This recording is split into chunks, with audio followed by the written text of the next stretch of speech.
नमस्कार दोस्तों। और फर्टिलिटी का बहुत गहरा समझ देने के लिए मजबूर हैं आजकल। नमस्कार दोस्तों, मैं हूं डॉक्टर मोनिका और मैं पिछले 20 वर्षों से आयुर्वेद के साथ जुड़ी हुई हूं। आयुर्वेद और फर्टिलिटी का बहुत गहरा संबंध है। आजकल फर्टिलिटी इश्यूज इतने बढ़ गए हैं कि हम ना चाहते हुए भी बहुत सारी दवाइयाँ देने के लिए मजबूर हैं।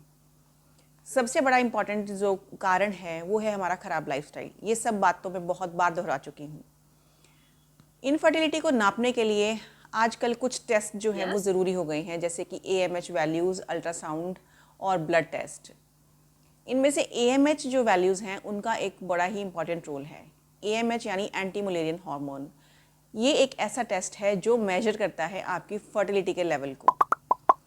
AMH एक ऐसा टेस्ट है जो नापता है कि आपका एग रिजर्व कितना है, कितने आपके जो ओवम का जो क्वालिटी है और जो क्वांटिटी है वो कितनी है कि आप उसको यूज़ करके फर्टिलिटी के लिए आपको ऑप्शंस मिल सकते हैं।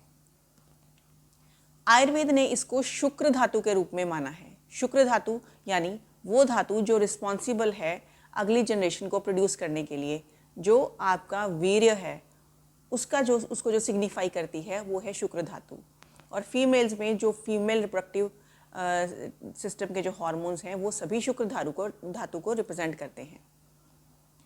तो दोस्तों, AMH वैल्यूज़ में क्या देखना इम्पॉर्टेंट है। अगर आपकी AMH वैल्यूज़ ज़रूरत से लेवल से कम हैं तो भी आप इनफर्टिलिटी की तरफ जा रहे होते हैं, और जब आपकी AMH वैल्यूज़ हायर साइड पर होती हैं तो भी वो PCOD और इनफर्टिलिटी की तरफ इशारा करते हैं। अगर आपके AMH वैल्यूज़ जो हैं वो 1 से लेकर 4 के बीच में हैं, तब बहुत ज़्यादा चांसेस होते हैं कि आप थोड़े कम ट्रीटमेंट के साथ कंसीव कर सकें, इर्रिस्पेक्टिव ऑफ कि आपको कोई और ट्यूबल या कोई बच्चेदानी की और गंभीर समस्या नहीं है।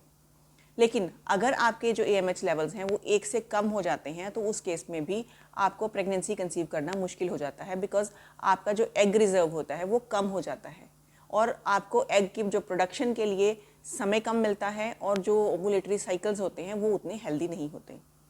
इसके उल्ट जब आपके AMH वैल्यूज़ 4 से क्रॉस करना शुरू हो जाती हैं तो वो सिग्निफाई करती हैं तो कहीं ना कहीं आपके फॉलिकल्स जो हैं, नंबर ऑफ़ फॉलिकल्स तो आपके बढ़ रहे हैं लेकिन उनकी जो क्वालिटी है वो कम हो रही है।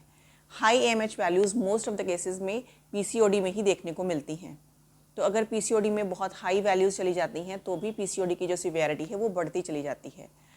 AMH वैल्यूज़ को इवैल्यूएट करने के बाद हम इसका करेक्शन कैसे कर सकते हैं। जब आपको पता चले कि आपके AMH लेवल्स जो हैं वो सही नहीं हैं, तो सबसे पहले आपको अपना लाइफस्टाइल ठीक करना होता है।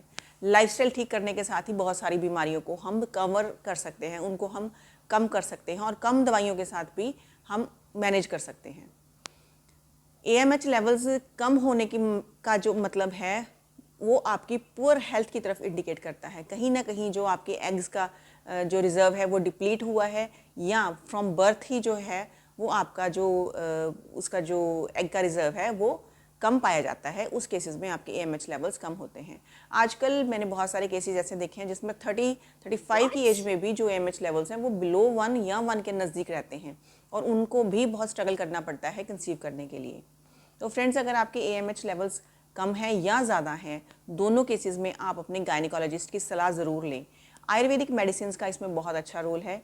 आयुर्वेदिक जो व्यवस्थापन जो औषधियाँ हैं वो इसमें बहुत कारगर साबित होती हैं।